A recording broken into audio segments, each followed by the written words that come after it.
Now we are live. Hello, everyone. Check, check. Great. Hello, everyone. Hi, Michalis.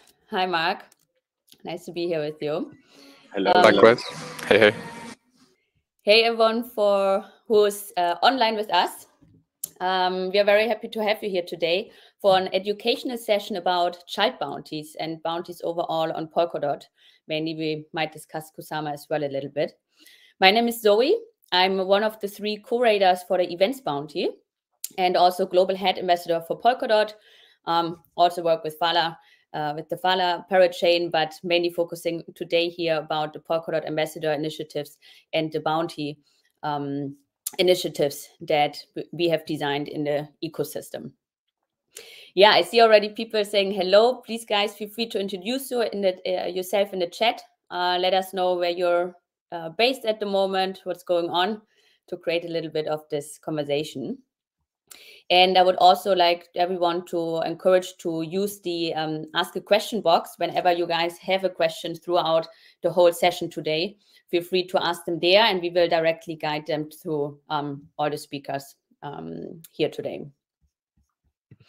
Yeah, so we have like an hour scheduled for this whole session, but let's see how many questions will arrive, because this will be a mix of like presentation, AMA, but also a very open session for everyone that's live with us here today to actually learn what are child bounties on Polkadot, how is this process going, and what kind of bounties with child bounty distribution do we actually have in place, and to get to know what we have done in the ecosystem. How is this also related to the whole governance system and governance version 2 that is being rolled out at the moment? And really to give you guys the space here today to learn and to ask specific questions. So we have, I already said, Michalis with us. He is a support lead at Web3 Foundation and also part of the anti-scam bounty. Michalis, please say hello. And Hello, Zoe. Hello, everyone. Yes, I'm the support and anti-scam lead at Web3 Foundation, and I'm also a curator for the anti-scam bounty, which is one of the first bounties to make use of the child bounties palette once it was introduced in the runtime. And I'm here to talk about the bounty process in general, as well a little bit about the anti-scam bounty itself. Perfect. So should I start with that? 1 second, just wanted to give Mark also Okay. the stage shortly to say hello, and then we start with the overall process, and then with Mark's part as well. Hey, Zoe. Hey, everybody. Thanks for having me. My name's Mark. I am a global head ambassador of events with Zoe, as well as a business development representative with Remark and a community mod for the Polkadot group, Polka House. Thanks for having me here, and I'm excited to talk about bounties. Great. Thank you, Mark. Yeah, so Michalis, now back over to you. You wanted to give us today a short introduction about what are child bounties actually, and how to also specifically, I know that you have prepared some slides to, on a high level overview, to actually walk us through how people, if they have an initiative or a good thought to create bounties, child bounties, how they could do so. Maybe if you, before we start going into the detailed process, could you explain us a little bit? I remember you were also one of the first presenters for the head ambassadors once child bounties were live, to actually explain all the Polkadot head ambassadors, what are child bounties, how could we leverage it? And now we, of course, since some of these child bounties are live, want to educate the whole community about it. So maybe you can give us a bit more like background information. How, why do we actually need child bounties? How is this? I mean, we have had child bounties in place before. Now we have child bounty mechanism, which is very specific to the Polkadot ecosystem. And what is the whole thought process behind it to use this kind of mechanism? Yeah, that's a great question. Thank you, Zoe. So if you are aware or not, bounties have been in the Polkadot and Kusama runtime for a long time. A bounty is a way to earmark treasury funds for a specific purpose and allow the management of these funds by individuals, the curators, who specialize in a specific field, because the council, they may know many things, but they can't know everything. And they are not everyone in the council who is under the current governance scheme responsible for treasury spending. They can know whether a specific project or the deliverables are good. So the bounties were created in order to allocate funds for a specific purpose, and those funds were managed by the curators who were experts in the specific field. However, the bounties had some limitations, like you would create the bounty, you would need to award the full amount for that task, and then the bounty was closed. And if you needed something else, you would need to go through the whole process and create a new bounty. But then child bounties came along. They are active in the Polkadot runtime, if I remember correctly, since March this year. And what child bounties allow us to do is to have a bounty which has certain funds allocated to it, and then disperse these funds in smaller amounts using child bounties. So if a bounty has like 1,000 DOT, we can spend 100 DOT for one child bounty, 20 DOT for another, 50 DOT for a third one, and so on. So in this way, we can spend the funds for many tasks that generally are below the same general concept, and we don't have to close the bounty. So the bounty can be open-ended, and the funds can be allocated to specific tasks and awarded to different implementers for its task in smaller portions. So it allows much more flexibility to use treasury funds. And because a bounty needs to be funded once, and then from that bounty we can pay out many times, it simplifies the way for the community to use treasury funds. Because before you would have to do a proposal, have it approved, then spend the funds, then again the same thing. So these are the two big advantages that child bounties brought.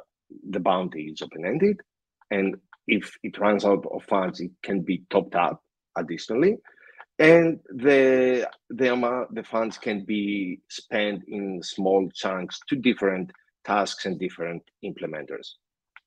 And because of that, we now have what we call the child curators, and each child curator is responsible for managing and awarding the funds of the child bounty that they are assigned to. So if we were to see from the top, we would have the treasury. Part of that, the funds of the treasury are allocated to the bounty managed by the general curators, and further down, those are split to the child bounties managed by the child curators. Amazing. Thank you so much for this background information and this visual that you just draw. I always like to also use this example as like a mini council, right? That's being created for one specific bounty or a child bounty specifically, because as you said, it's really about like, it is in the vision of decentralizing the council more, right? And bringing more expertise for one specific area. So yeah, I see some council members online here. So I know that they are doing a great job, but sometimes it's difficult to cover everything.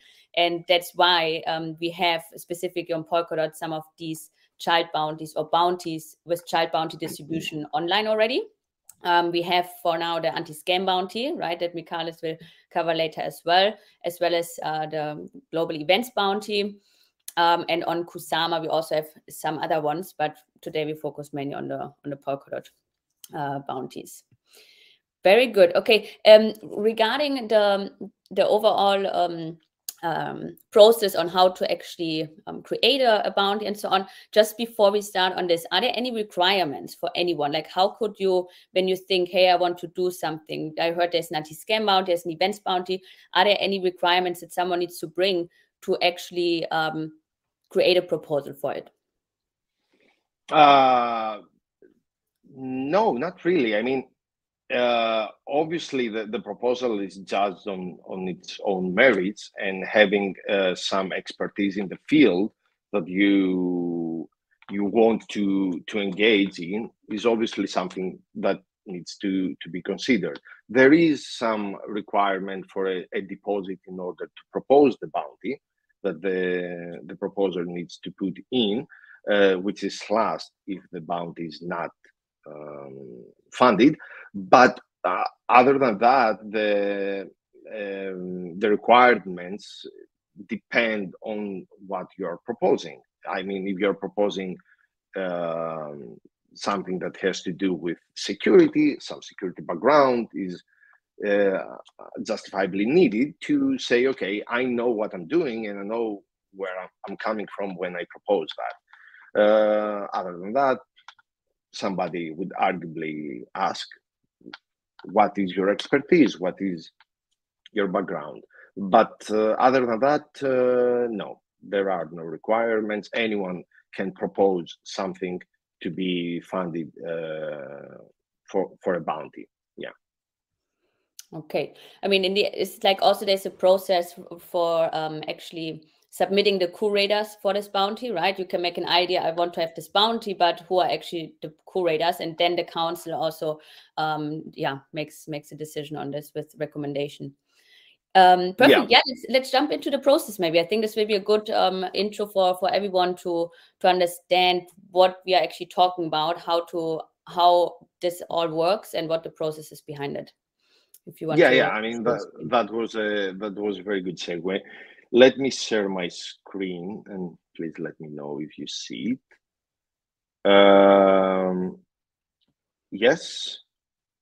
Yeah, we see the slides. If you want to make it full screen, that works, but that's fine as well. Yeah, I couldn't figure out how to do that without losing the screen. So I hope this is quite visible. Oh, okay, and there I go. I lost the screen now. Okay. So the first step, I would say, before even publishing for discussion, is coming up with the idea. What do you think is missing from the ecosystem, and where do you think what you have to propose and get funding from will bring value? And putting that into a proposal that spells it out, like, hey, this is the problem and this is the solution that we propose. This is how much money we will need, and this is how we are going to address these issues, and put it out there to the community to discuss. Polkassembly, Subsquare, these are all platforms that we use in the ecosystem to discuss this kind of thing. So it's a value proposition, basically.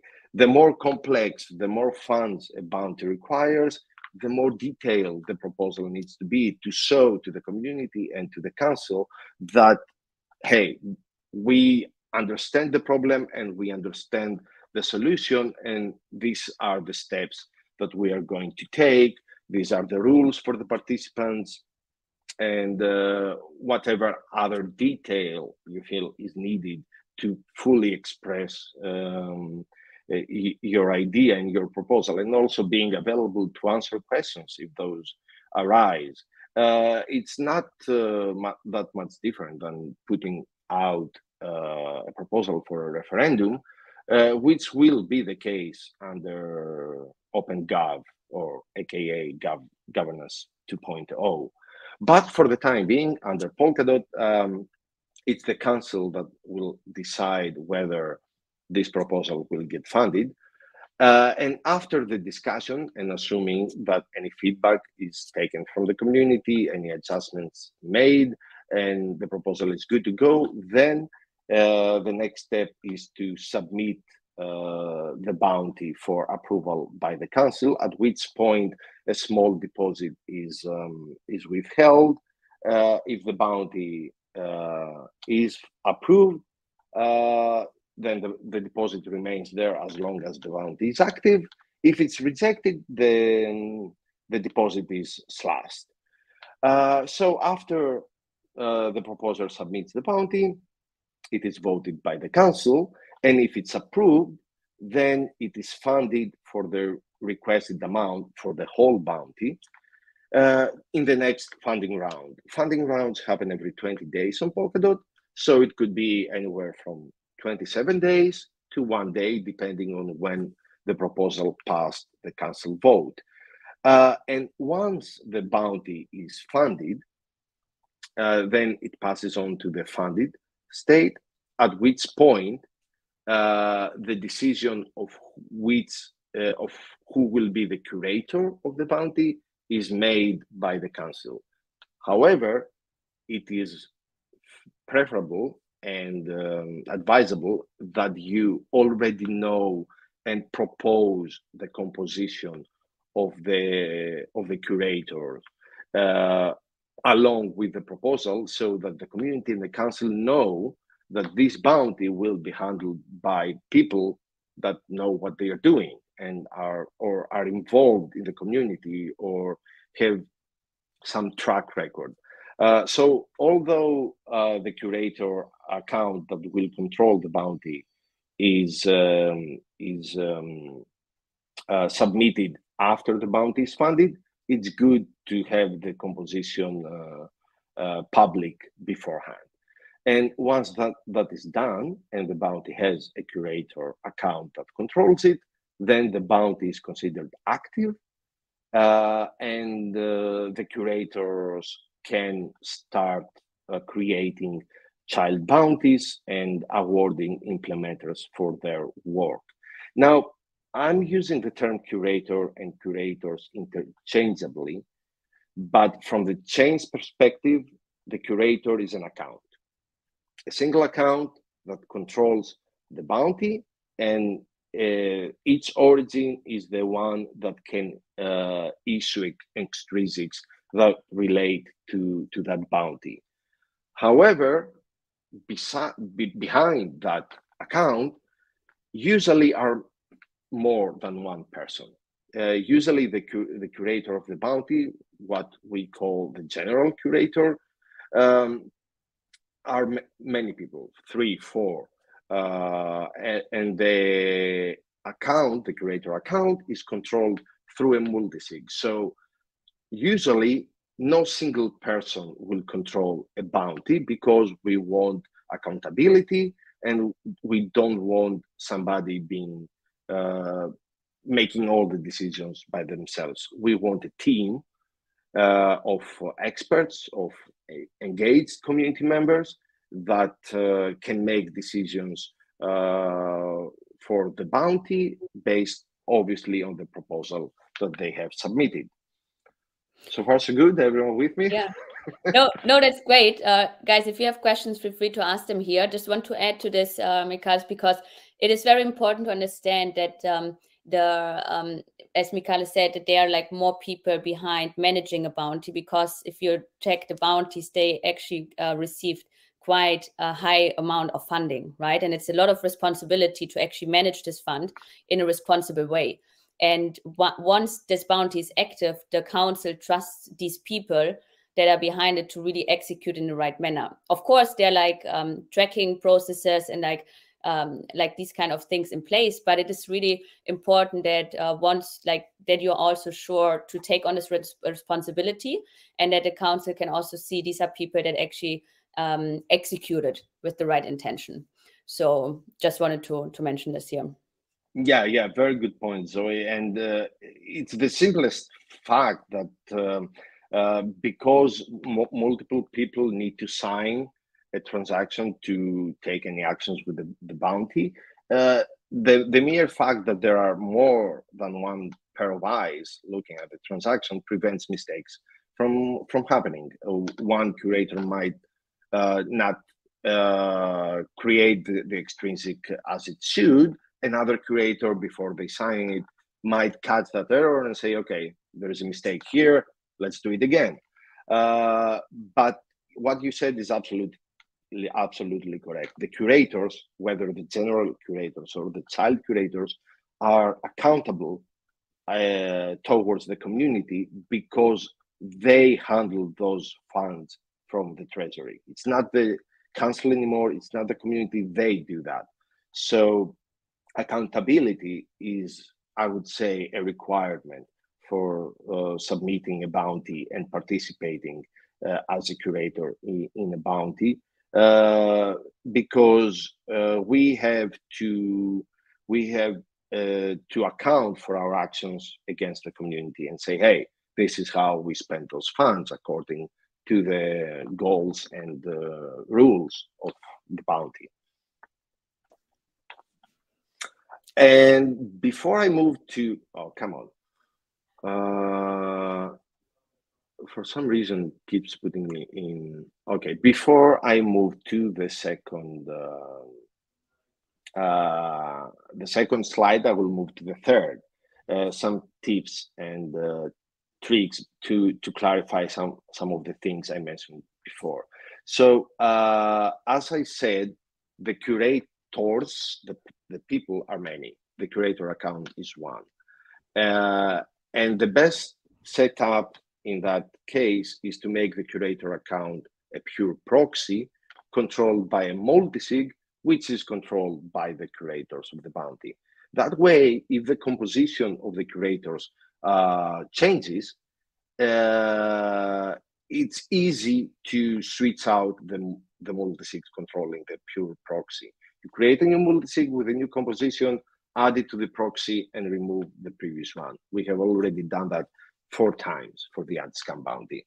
If you assign the multisig to be the curator account directly, then you can never change it unless the council steps in and change it for you, which is a whole process. Child curators and implementers, contrary to the general curator, are usually single accounts, individuals, but they can be multisigs. If a task requires 3 or 4 people to work together, it's possible to open a child bounty to reward each one individually, or the child curator could award a single account, a multisig, and then the implementer split the reward amongst them. The general curator can also be a child curator for some child bounties. Not all of them need to have a separate child bounty, although that's preferable. There is no rule, there is no on-chain logic to restrict whether a curator can be an implementer or a child curator or whatnot, but it's good practice not to have the general curators be implementers as well, because basically it's they are paying themselves. And at the same time, obviously, a child curator cannot also be the implementer of their child bounty, because again, they'd be paying themselves. We need accountability. We need somebody to check the work of somebody else. One more thing, bounties expire. Sorry, that shouldn't be moved. Bounties expire and need to be renewed. The bounties have 90 days lifetime. So a few days before that, an extrinsic needs to be issued by the curator account to renew the bounty. And the bounty eventually might run out of funds. So when that's close to happening, a new proposal needs to be brought to the council to top up the bounty with additional funds, usually accompanied with an explanation of what we have done so far and what we plan to do in the future with the additional bounties. Now that doesn't show in the UI, so you need to find the bounties account and monitor how much balance it has in it. I won't go into details of that. It's a bit of a process, but yeah, always open for questions if somebody is interested. Maybe just to check on the tips and tricks. I mean, these are very technical, but very, very good to actually know what to do. Maybe from your side, also Mark, if you want to jump in here, like if someone now wants to create a bounty with child bounty distribution, but we need, as we said, a multi-sig, right? Is there any recommendation on how to find other curators, or to also know that they are trusted ones? Is there any tips from you guys on that side? Okay, I'll go first. Mark, do you want to go first? Sure. Well, I would say my one experience here is with the events bounty curator, and this came from connection of working in the events ambassador group. So yeah, connecting through the ambassador program is probably one good way to find other curators. And then anyone who's working professional ecosystem, maybe through business connections. Would be my suggestion for now. Any other thoughts, Alice? Yes, I would say the same. I mean, depending on the nature of the bounty, having some knowledge of the field is obviously useful because, like we said, we need experts. But the most important criteria for me would be community engagement, would be eagerness to help and eagerness to work for the benefit of the community. That has been our main focus when we chose the curators for the anti-scam bounty. Has that person been engaged in the community? Are they an ambassador, a moderator? Do they have some knowledge of the field of scams? And the rest, I think people pick up. For example, I'll go a bit into the anti-scam bounty. That was born out of a desire of Web3 and the things that we were doing to fight scams, to move these initiatives and these efforts to the community. So the anti-scam bounty was the natural evolution to award community members for fighting scams. It started by me because I have some expertise in the field, but also from community members that were involved in scam fighting even before that. And more people came in that were somewhat technical, security oriented, wanted to help, had a track record in the community, and the specificities of each task they picked up mostly along the road with input from other more technical people from the community. So by the time the bounty came to be, we had a core of people that already knew what they were doing, and then more people saw it and say, hey, I like that, this looks interesting, I want to help, how can I? Okay, what do you want to do? Do you want to be an implementer, a curator, a general curator? What's involved? It's this and this and that. Okay, I like being a general curator. Okay, let's try you out. Let's see how you feel, because the technical aspect, opening bounties, awarding implementers, that you can learn that. That's even if you never opened there's a extrinsic page on Polkadot.js UI, you can figure it out. I mean, somebody will show you, but after the first or second time, you'll pick it up. The desire to help and to push forward the bounty and to come up with new ideas and to help child curators, implementers to get better and to reach the full potential that the bounty can reach, that's I would say the major characteristic of that curators should have. And I think that our community, with the ambassadors and the moderators, there is a lot of people there that have these qualities and can help in the bounties. Yeah. Amazing.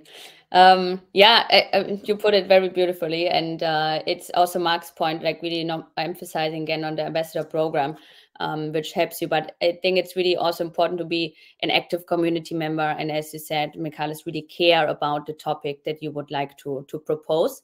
Maybe let's jump into the second part of the process, and then we can open it up more for like the general anti-scam and events bounty. Sure. So basically, this is an outline of what happens once the bounty is active, and you want to award an implementer for their work. Now, the child bounties, one thing that I didn't put in the tips and tricks is one child bounty, one payout. So if you have a task that multiple people are working for, you would need either one child bounty for each one or one child bounty to a multi-sig that they all control. That's why for the anti-scam bounty, we initially use the term child bounties, but then we switch to tasks, because a task usually involves many child bounties being opened to award many implementers. So the first step is to open the child bounty. At that point, the general curator opens the bounty, sets its value, the total amount of DOT that will be awarded, and a description for it.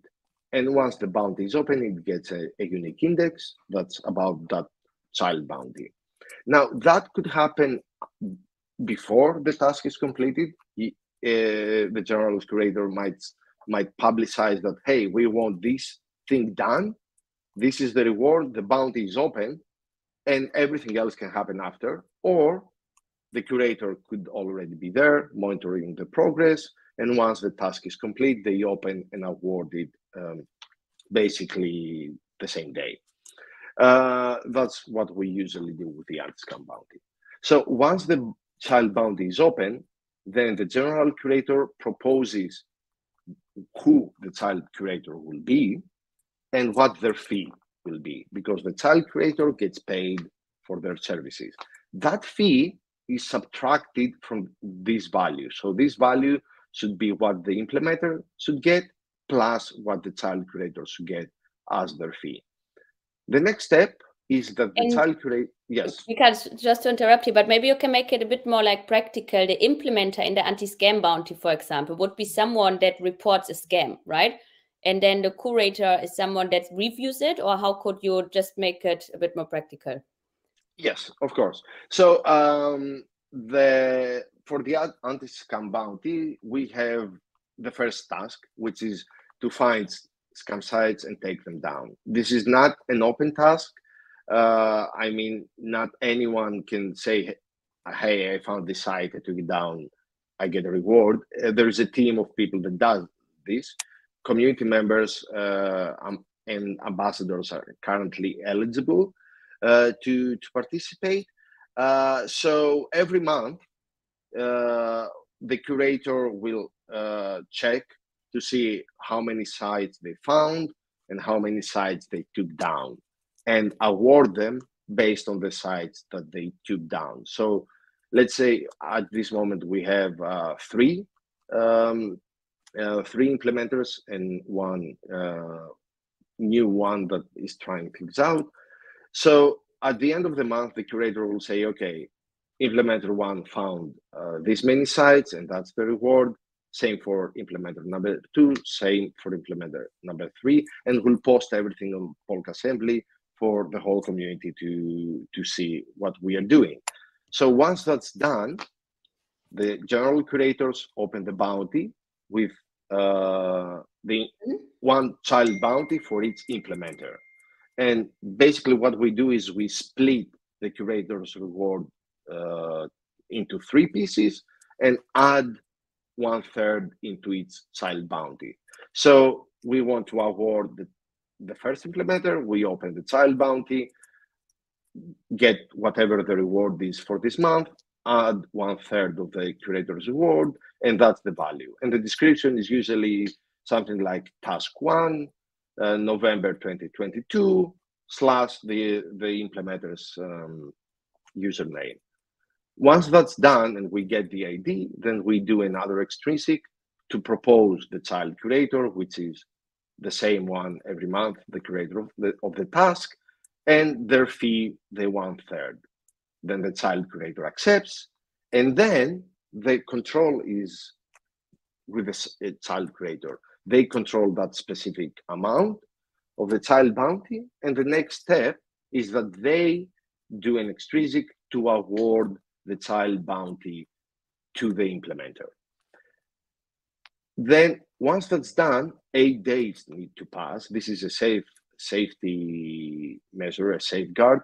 So if something wrong happens, if something shady happens, the council has time to intervene and cancel the child bounty. But assuming that we did everything above board and correct, after 8 days, anyone can claim the child bounty. This is similar to staking rewards. It's permissionless, but it's customary that the implementer does it. So at that point, they get paid, they get the funds into their own account, and the curator also get their fee as part of the value. So for task 1, we do this 3 times at the beginning of each month, based on what the implementers found and took down the previous month. And there is a similar approach to all the tasks of the anti-scam bounty. Perfect. This is great. Even I learned a little bit how you guys do it in the anti-scam bounty, because the events bounty is slightly different. I don't know, Mark, if you want to, I mean, from the setup at the moment, but we will be also evolving to your more detailed setup, actually. The anti-scam bounty was the first bounty with child bounty distribution, right, on Polkadot. I know there's also research one, and now also the events bounty with child bounty distribution. We have at the moment 3 curators in the events bounty. Mark will talk about this a little further, but here, for example, just to make the connection here on this very technical or detailed slide, the events bounty does not have like specific child curators implemented. So the whole bounty curators do it as of now, just because it was like set up in a smaller scale. And starting next year, we also want to have it like expanded to actually endorse more events, right? Because in the end, if you have more people supporting, or you have it also more decentralized, it can help to actually get the work executed faster. Because 3 people or 4 people cannot do everything, right? Or cannot review everything. And that's why you want to have these child curators in place as well. Very nice. I think then we can go back on stage, or do you want to share anything else with the slides, Michalis? No, I think this is it. I mean, after that we go into very, very technical details on how you execute the extrinsics, but I think that's beyond the scope of this discussion. No, I think so far that's all I have to share. But of course, if anybody has a question, feel free to ask. Very good. No, I just want to ask if you can maybe unshare the screen so we are back on stage. That's what I meant. Yes, but, of course. We are not done yet with all the questions. Let me see how to do that. While you're figuring this out, I would just want to ask raise one question here from Douglas. Thank you for raising the question. And I'm not sure if we have lost Michalis now, or are you still with us? Okay, let's wait for him. But Mark, maybe you can jump in here also shortly. Like Douglas asked, like, does the bounty, I assume like any specific bounty, measures its progress through GitHub pushes or some online mechanism? I think this definitely depends on the bounty itself. Mark, how do you want to maybe describe how this is done in the events bounty? How is this being tracked? Like, can child bounties being tracked? And yeah, this is, I think, the question overall.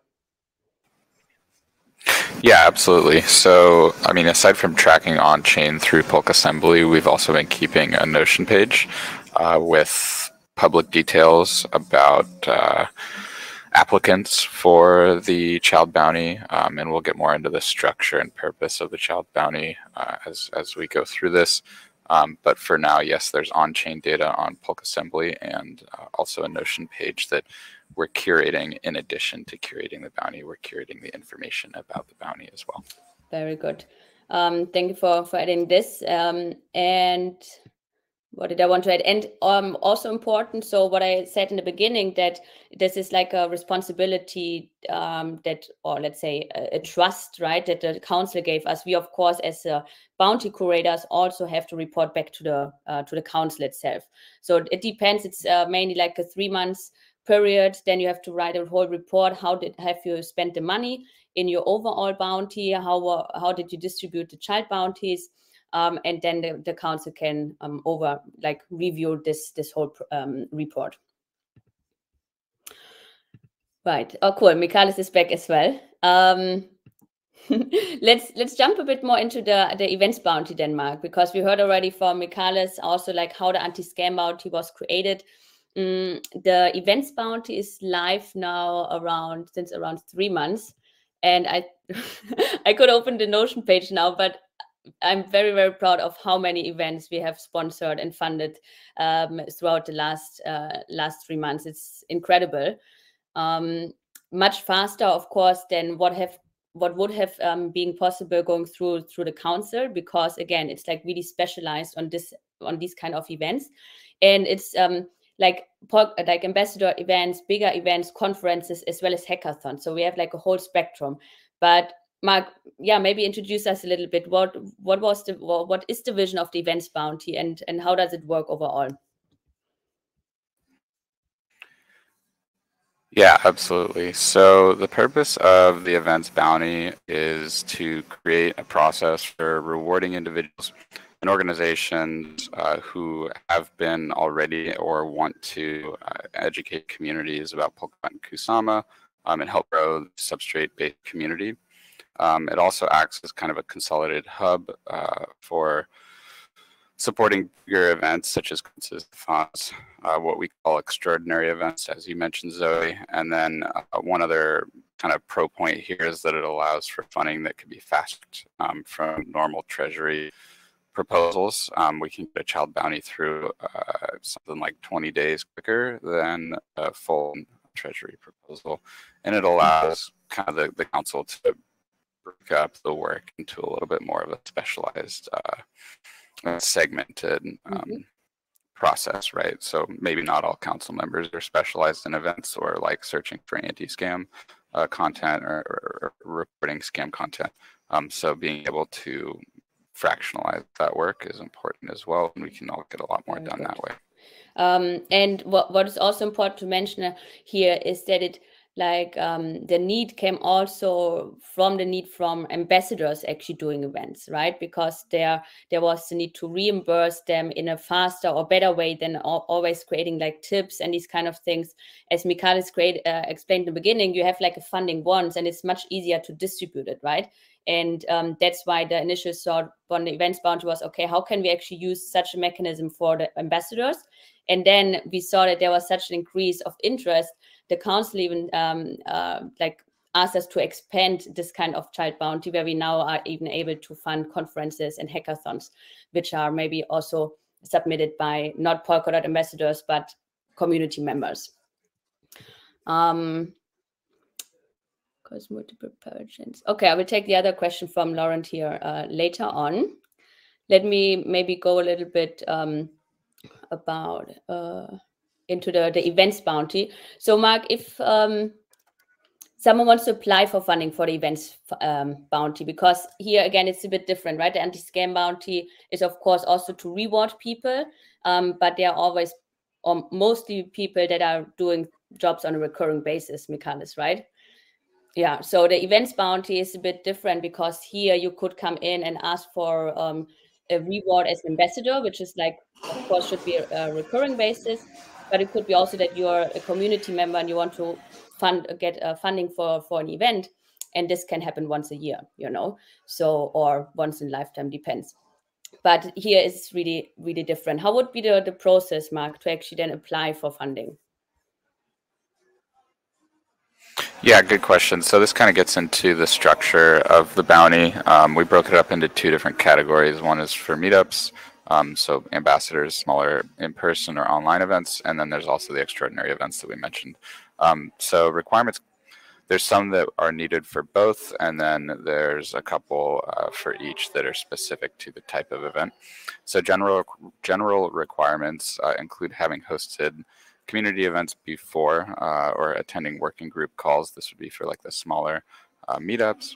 And then it's also important to have an on-chain identity set and receive judgment by a registrar to basically know that for the curators to know that the people who are applying for funding or rewards are who they say they are on chain.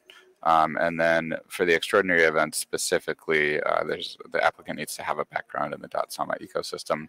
After that, the process looks kind of like an online submission. We have type forms that are set up for meetups.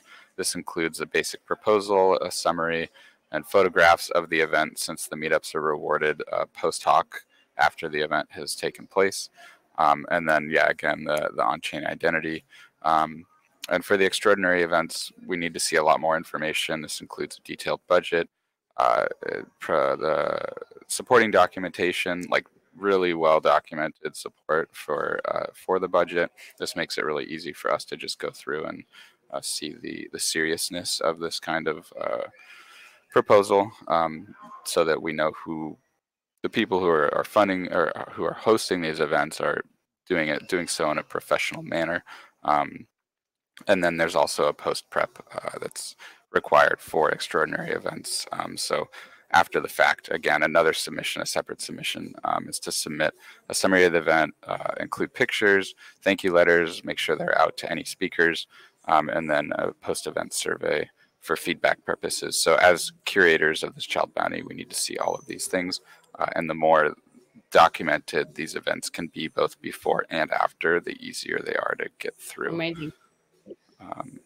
And all of the events, we have working group guidelines as well that include following Polkadot branding, basically branding guidelines, making sure that it's a proper event and well done for the purpose of the community. Very well said. Yeah, I would like to also emphasize on this, right? We with like receiving the funding from the council here and using the fund or this funding to actually support more events in the community.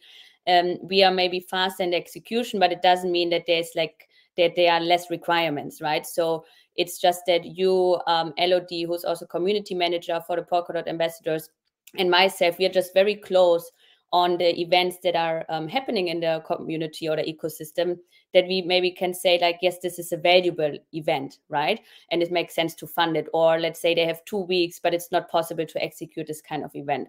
So we make the application very lean, but we are still strict and have the requirements if an event gets funded or not based on the execution, and overall, how does it represent the Polkadot brand, right? This is very important because events is something very outgoing, and we want to make sure that this is all represented in a good way. Very nice. I would like to raise the question here from Lauren, actually, directly to Michalis. It's very interesting. Not sure if you can see it, but in the Ask the Question box, Lauren is asking, is there a way to split a bounty into child bounties across multiple parachains? Oh, he did not want to answer this question.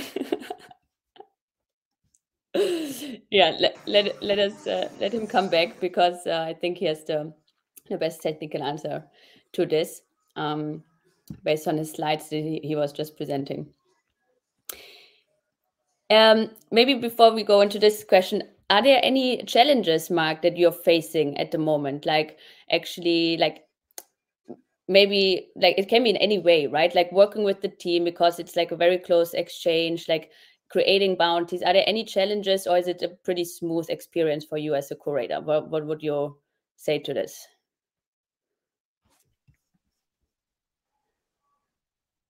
I would say it's been pretty smooth so far. I think challenges come with lack of experience. I think when we have professional events managers that are applying for a proposal, it's a very smooth process because they know exactly what to include, like all the right buttons to push in the first round.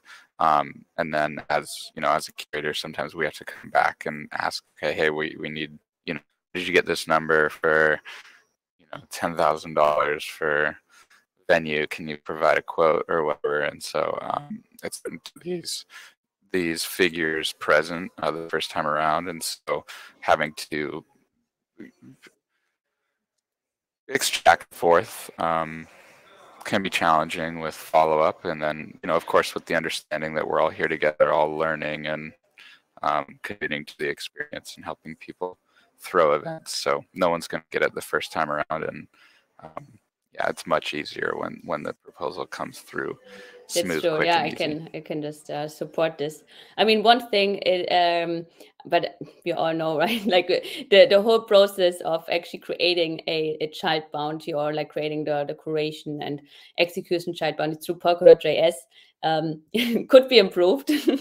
But as Michalis said, like once you know the process, it is nothing like crazy. It's just like it also takes time. You need to be aware of like being able to actually implement. It's not just clicking one button. It is some time effort to actually create these child bounties and execute them.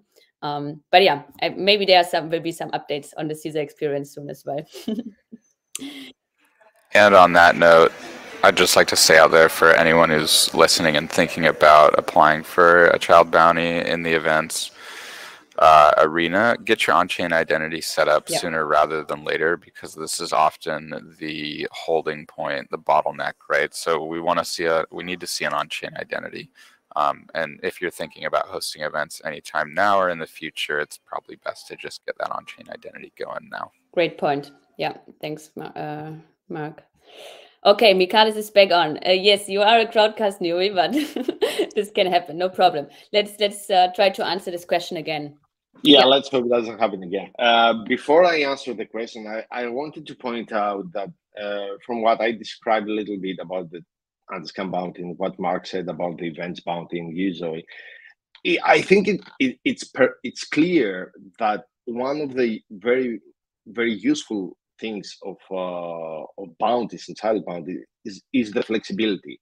You can do whatever you want. You can set up the submission process, the participation process, the award process, the rules in any way that you want, as long obviously as it's clear, accountable, anyone can check the results, but the bounties can be used for anything. Whatever we can think of and can implement and make happen, there is some way to put this under a bounty or a child bounty. Okay, to answer the question, if I understand it correctly, what Lauren is asking is if we can pay child bounties on parachains. As far as I know, that's not possible because the child bounties palette exists on the Polkadot runtime. You cannot pay child bounty that exists on Polkadot in anything else other than DOT, at least until the treasury holds other tokens as well, but that's in the future. But no, as far as I know, it's not possible to award child bounties in parachains. They are awarded to DOT accounts, to Polkadot accounts, or Kusama accounts, depending, in the native token of the relay chain. Lauren, if I misunderstood your question, please let me know. Is the on-chain identity like, yes, what Zoe just said. It's an identity that you can set on chain. It's the green check mark that you often see next to accounts, validators. Many of them have on chain identities. Yeah. And there are different steps, right? Like on-chain identity and like getting verified by a registrar. But I just shared the link here. I'd share it in the chat as well for everyone to read through it. Yeah, always good to have this set up. Cool. Feel free to raise more question here, guys. Otherwise, I would, I raised a question to Mark already, Michalis, while you were offline shortly. Do you face any challenges actually in like being a curator of this bounty or in the process? If not, that's totally fine as well. That's always nice to hear. But if you have any challenges to share, would be great to hear about it. Well, yeah, obviously there are challenges. I mean, there are challenges in terms of making. I would say the biggest challenge is making sure that all the tasks of the bounty that we have set up, we have ideated, come to fruition and are successful.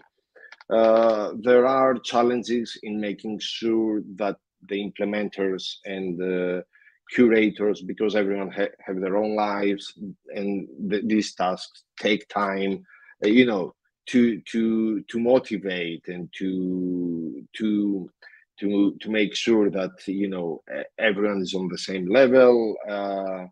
And I would say that's where the child curators role is very, very important, because the child curator is closer to the task and they are focused on their own task, so they can better understand and have a better grasp of the situation, work with the implementers, push things forward, resolve questions, resolve disputes. I mean, in task 1, for example, again, for the anti-scam bounty, we have specific criteria when the site is eligible for reward. And when sometimes the implementers say, hey, why is this eligible and why is it not? And that's where you refer to the curator's expertise and judgment to say, hey, based on the rules, it is or it isn't because of this and that.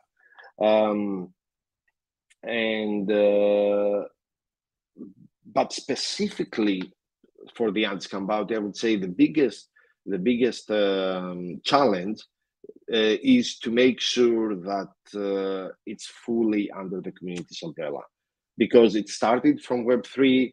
Web3 is still involved, but we want to get the hell out of the way. We want all the curators to be from the community, and we as Web3 Foundation not have to do anything with it except be there as an advisory role. We are getting there now. The general curators are 3 from the community, and me and Alina from the anti-scam team. We are simply there as backup to sign an extrinsic, to offer opinions. But yeah, I would say so. I would say it's very rewarding.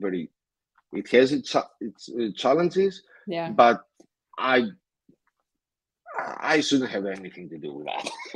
And, a few months from now, I hope that's where we are. Okay, everyone, it's online. There's a new curator position open soon at the anti-scam bounty. I mean, which is possible, right? If people still want to join as an overall curator, yes. Because you explained at the beginning that the multisig is set up through a proxy, so it's actually possible to change curators, yes. If they get accepted as well. Yes, yes, exactly. And yeah, I think from my perspective, the challenge is it's also because you're working in a team, right? And you actually almost have like daily contact outside of your main task. I mean, in Mark's and my case, because this is like an extra responsibility that we take on, of course, with a lot of passion, but it's always like a challenge to manage this, especially if there are events that need like, you know, like short-term funding and all these kind of things. And then it's very important also to be able to communicate well with the curators, with the people. But coming back to what we discussed in the beginning, right? Having like being reliable and like responsible about these things. Yeah, and in our case, I mean, the Events Bounty, we also have Elodie still with us, who is also from the Web3 Foundation, and then Mark and I, who don't work for Parity or Web3 Foundation. And then, of course, the goal will be to expand this to the wider community as well. Very nice. We hit the 1 hour, but I would like to end this session with like one personal question, and it would be nice to hear both of your insight. Like, what motivates you specifically to actually be a curator of these specific bounties? Mark, if you want to go.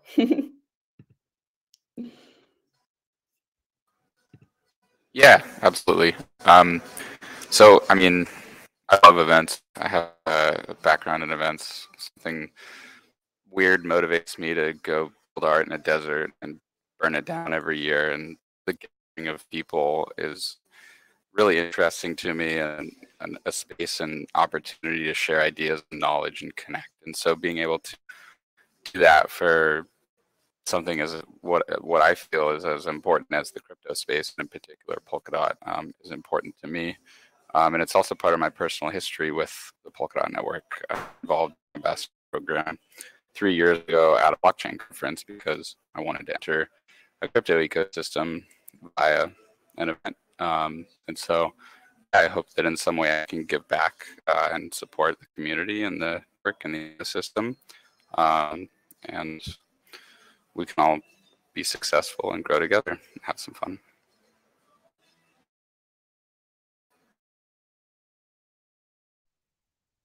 Zoe, you're muted. You're muted. Thank you. Beautiful. Thank you for sharing, Mark. Michalis, we just heard from your side that your goal is to not be always in the anti-scam bounty, but what motivated you to also initiate it and still being part of it as of now, right? If you want to share on that side, please. Yeah, so actually that same thing, the goal to be able to protect the community from scams, but not as Web3, not as Parity, and not by employing companies in the field as Web3.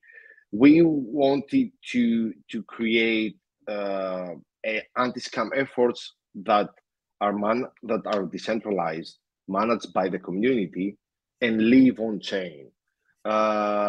So seeing that actually take flesh and happen, because I have to be honest, when I first heard that idea, when I joined Web3 Foundation, I was like, how the hell is that going to happen?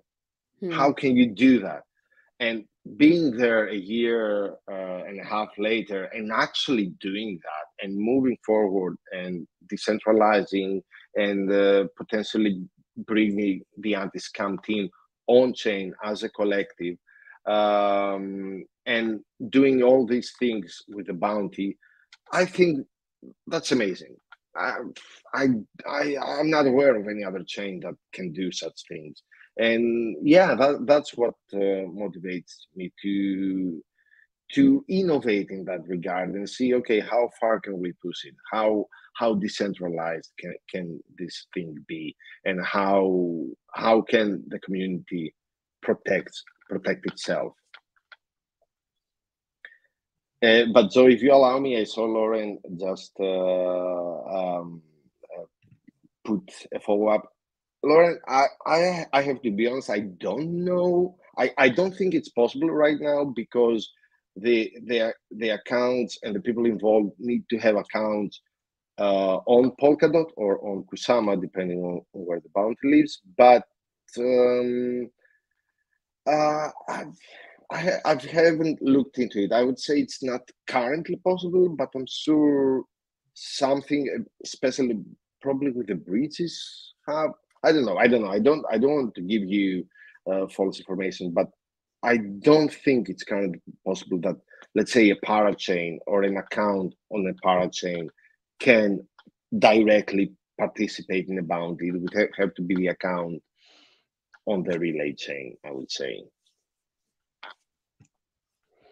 Okay, very interesting question, Laurent. I saw also Raul here in the chat.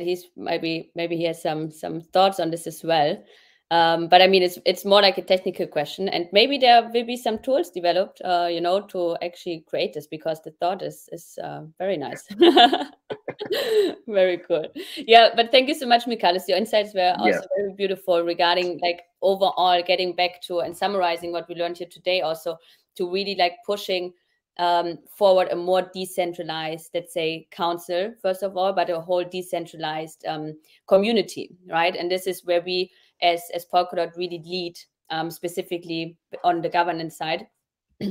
And child bounties is just one component which makes it actually possible. But it's a very valuable one for the community. I also support both of your comments on this. For me, it's also personally very important to share knowledge, right? Because I am in the ecosystem since 3 years as an ambassador, and through this journey, I learned a lot, specifically on the event side. And it's always a pleasure for me to actually guide people through this process and make them also executing a successful event, and then of course helping them fund this. But it's always beautiful to see how much the community grows and how many more people, once they know about the bounty, to actually get engaged, you know, because they see, hey, we can actually contribute and get rewarded for it as well. Very beautiful. Yeah, I think this summarizes it also very well for the whole bounties and child bounties specifically on Polkadot. If you guys have further questions, feel free to connect with us on Twitter or Discord. Yeah, maybe we can do another session on this kind of topic if you liked it and we want to go into a more detailed session. But this would be everything from my side. Mark or Michalis, do you want to share any last thoughts?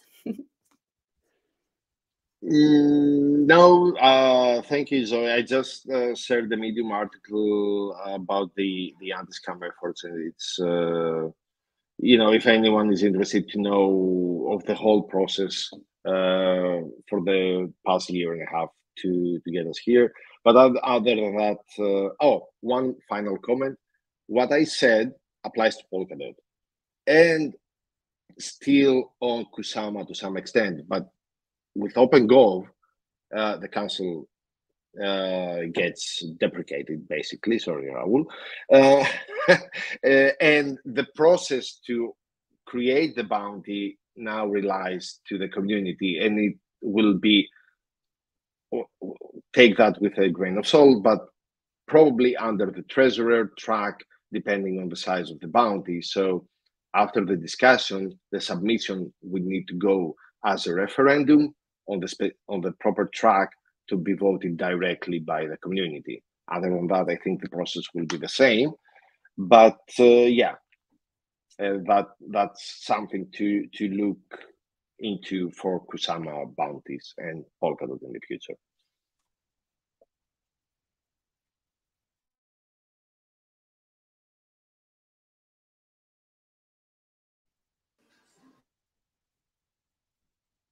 Sorry, Zoe, you're muted. Thank you, guys. Yeah, but Mark, I wanted to ask, any last thoughts from your side, Mark? And then...